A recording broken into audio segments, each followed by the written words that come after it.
just want to go over the recent Piers Morgan video where he spoke to Glenn Greenwald about what's happening in Gaza, the genocide in Gaza, and the situation with MAGA, Trump, and Putin. And I just want to really call out his hypocrisy because obviously I think Glenn Greenwald has done good work in the past, but is he bought by Russia? What's going on with him? Let's get straight into the video.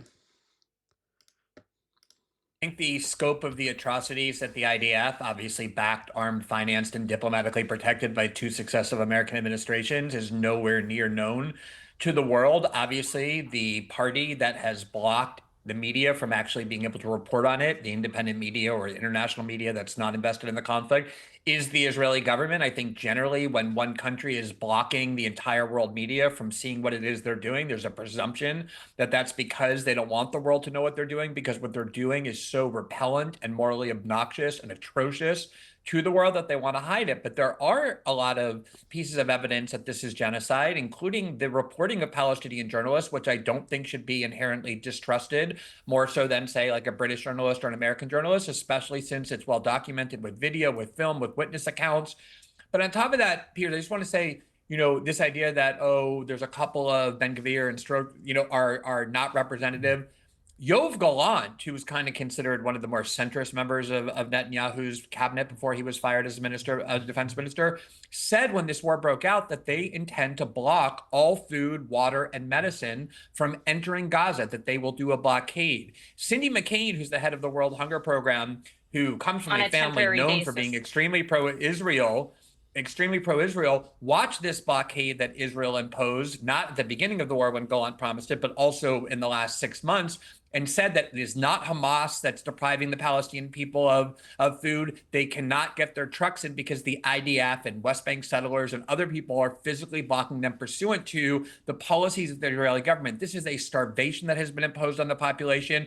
The reason no one trusts Israel to administer this aid is because they've shown an utter disregard for innocent human life that the entire world has watched, and there are massacres routinely happening at these aid centers. That's why nobody trusts the Israelis or some new group that the Israelis approve of to distribute this aid. And the evidence, Pierce, even without the media entering, you have Israeli genocide experts, you have human rights groups from. Just bear in mind his tone here when he talks about, he's kind of reeling off a lot of evidence here, a lot of really good points. Compare this in a moment to how he talks about Russia's illegal annexation of the Crimea, of them waging a war against Ukraine. The kind of stark difference is astonishing. And I really think he has to be bought to have these opinions. I could be wrong, but let's continue. All over the world, you have UN bodies, and you have entire governments and countries. You have the ICC. And I realize any institution or media outlet that speaks negatively of Israel is dismissed as anti-Semitic, but there's a huge body of evidence and very competent experts and jurisdictions and tribunals, all of whom have concluded that what Israel is doing is at least ethnic cleansing and probably genocide as well. And that's before we really even get in there and see the full scope of the proof. Right. I mean, Emily Schroeder, He's right. Everything he said was right. Really good. Really good. So let's go to how he describes what's happening with Putin, an authoritarian who's killed people, killed opposition, killed journalists. I mean, LGBT rights. I mean, this guy is a maniac. Let's see how he talks about what Putin's been up to in Ukraine. Let's get to it.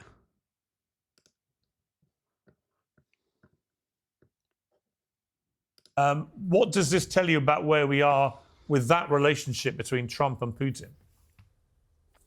I think that Trump seems to believe that with the American presidency that he won, somehow accompanying that is some kind of emperor status where he dictates to other countries what they're going to do.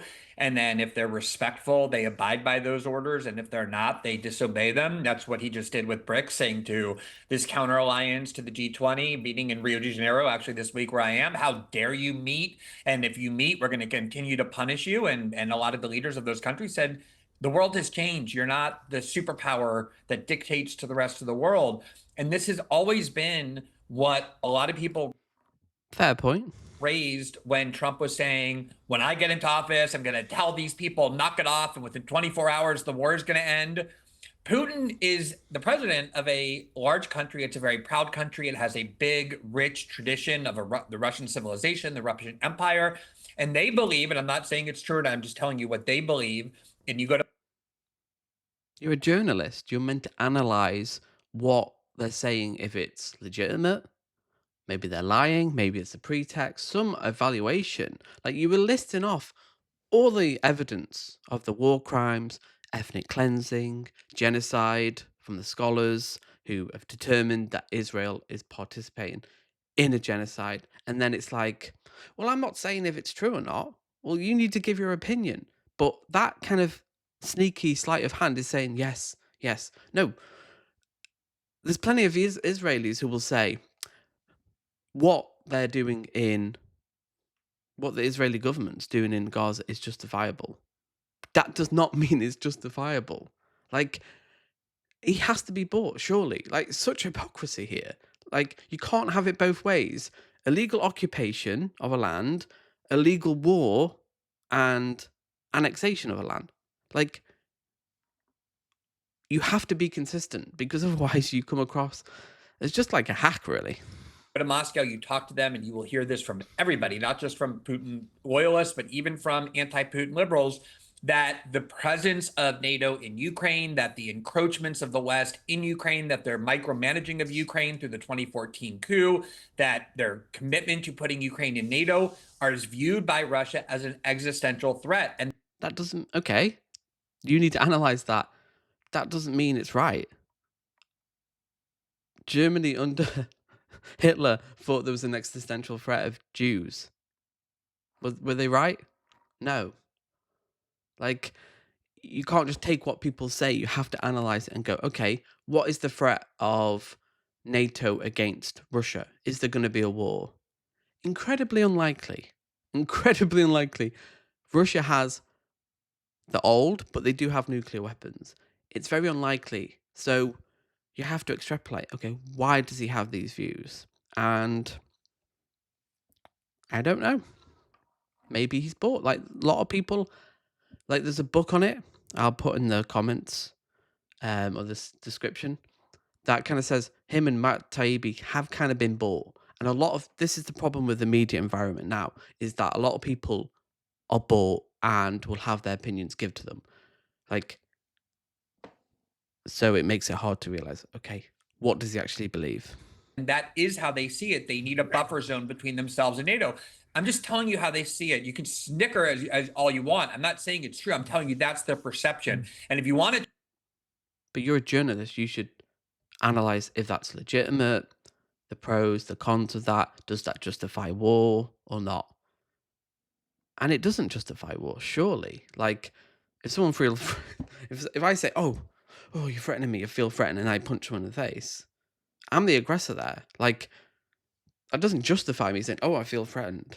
Like, that's not how it works. And also, as well, no one believes that, surely. Like, yes, NATO is a complicated thing. I think, there's a lot of people who are on the left who are anti-NATO. I lean more towards pro-NATO, and there is problems with it. But the idea that there's going to be a war between NATO, like Russia and America, we're so reliant on them. Like, they're heavily sanctioned at the moment. Their economy is dying. They have a few tanks. Like, the war is not going well for Russia.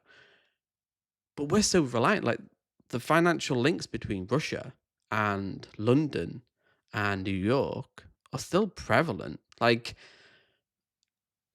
Putin has massive influence in the West with his misinformation campaigns, his political interference. Like, they're kind of really inherently intertwined. So it ain't happening. try and get two countries to end a war, you have to understand how they think, not just scream at them that one is evil and one is good. And so the idea that Putin was going to invest billions and billions. Such a defensive position, isn't it? Like, no one's saying, like, necessarily one's evil, one's good. We're saying that he shouldn't illegally invade countries. There's no justification for it. And there isn't. I'm sorry. There isn't. Of dollars into this war, lose tens of thousands, hundreds of thousands of young Russian lives, and then simply end the war because President Trump tells him he has to, was never realistic. It was always a joke. And just shows you're proving that Putin doesn't care about their lives then. Why wouldn't he want to end the war?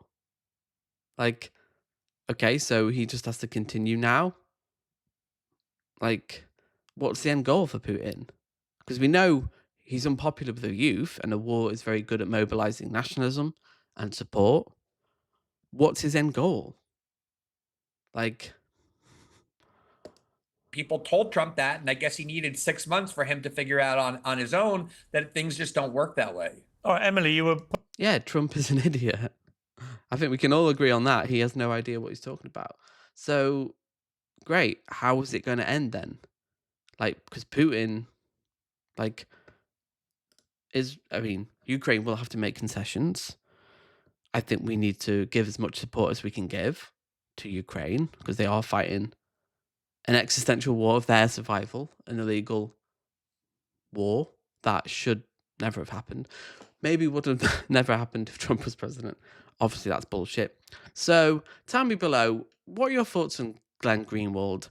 I don't like the guy. I hate these kind of journalists that like just don't have really consistent positions. I may lose a few subscribers in this video, but I'm okay with that because I like moral consistency. See you in the next video.